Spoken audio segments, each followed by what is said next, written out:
Hello, this is Sam Blando. I'm corporate chef with Windsor Foods. Windsor Foods is a manufacturer of quality frozen foods. Today we're going to talk about one of our lines, our pasta lines, precisely our Bernardi pasta. Okay. Here we have some of our pasta actually. We have some stuffed shells, some stuffed rigatoni, and some tricolor cheese tortellini. Okay, so let's talk about, this is a concept that I developed, designed to make money for the operator, okay, strictly. Not only that, but also give the operator a better image by expanding their menu, and of course, bottom line is to make your customers happy, okay. So basically, let's talk about equipment that is needed. An operator will need a microwave. Most likely they'll have one in-house, and the piece of equipment they need is the pizza oven, okay? So basically there is no investment in new equipment for this concept, okay?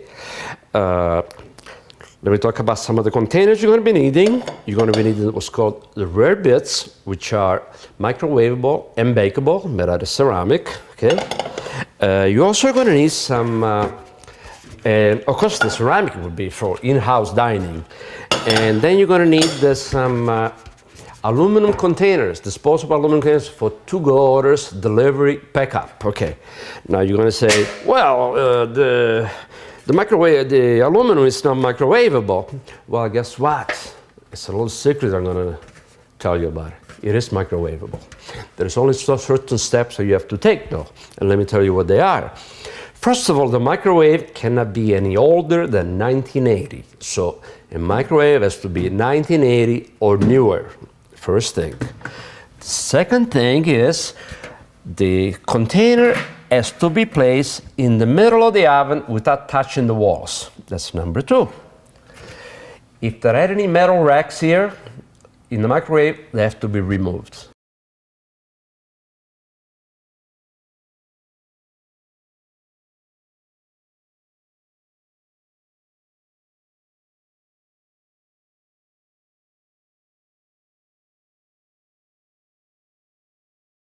Okay, number four is you can only place one container at a time, because if you put two containers over there, there is some kind of reaction and they don't get along too well. So just one container at a time. Okay, so that's that.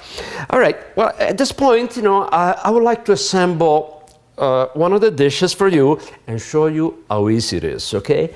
And this concept is actually designed also to make it like a pizza. The only extra step is to microwave the product, okay? Everything else gets done just like pizza. You will use same ingredients that you have to make a pizza right now, same sauces. If you want to take a step further, you know, you can add some pre-made Alfredo sauce. Okay, so let's begin.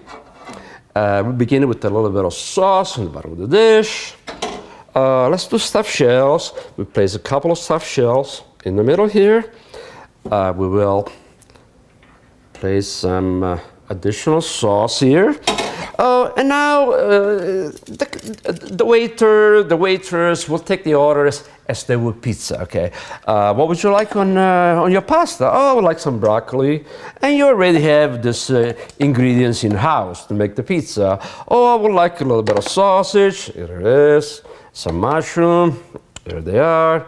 How about some green peppers? All right. A little bit of onion.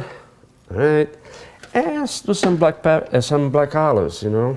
Beautiful colors here. A little bit more. Okay, there we go. All right. So now the dish is ready to go in the microwave. You would take some plastic wrap and loosely wrap the dish. And microwave, this particular microwave will have it cook in 2.5 minutes. Okay, let's talk a little bit about microwave. Every microwave is different, you know. The wattage is what determines the strength of the microwave. This particular one is a 1000 wattage, okay, which means at 2.5 minutes this product will be hot, okay. However, some microwave are 700-800 wattage, which means instead of 2.5 minutes, you might have to get 3.5 minutes, right? Go for 3.5 minutes, and the operator will adjust in that, you know, once they figure out how that works, okay. All right. When my product is hot, basically it's hot, but if it's not fully hot, it doesn't matter because now it's going to be placed in the oven. Okay. So the next step is, you know, every pizzeria, of course, has mozzarella. So we use the mozzarella in this. We put mozzarella on top. All right. Just put plenty, you know, make it look nice. We're going to take a step further to add more taste to the dish. We'll add some Parmesan cheese. And let's do some Romano cheese as well. Okay. At this point, the dish is ready to go in the oven, okay? This particular one, I'm gonna put in the impinger oven, okay? So we'll wait till it comes out of the other end. All right, let's talk a little bit about the ovens now. This is an impinger oven. Impinger ovens are set differently pretty much in every pizzeria. One impinger oven could be 500 degrees for 6 minutes, another one could be 600 degrees for 4 minutes, okay? So it's up to the operator to control how this dish is going to be cooked. Most impinger oven have what's called this window here, where you will put the product that are 3/4 way, halfway, or actually the oven could be set just right, where it could run right through and come out just perfectly. So the operator will have to control a little bit how this what's the best way to cook this. Okay, let's talk about other ovens as well. We got the pizza deck oven, okay? And you will cook the product for approximately 6 to 7 minutes. Usually they're set about 400, 450 degrees, okay? And then you obtain a beautiful looking product. After 5, 7 minutes, you get some bubbling cheese and very appetizing product. The other oven I like to talk about is a wood burning oven. And as you probably know, wood burning oven run very hot, some to 600, 700 degrees, okay? No problem. The only thing you would have to do is take the dish, right? And put some kind of buffer, you know, underneath to prevent burning on the bottom, because as I said, they run very hot. And then again, when you do this, pizza oven is set to 600, 700 degrees. In 3, 4 minutes, it will be done, okay? All right, so at this point,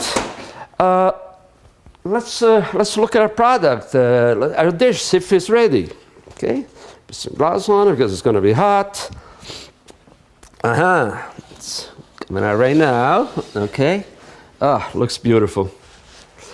And this is the final product right here. Very appetizing. It's got a beautiful baked look. The cheese has a nice golden brown look to it, and very appetizing.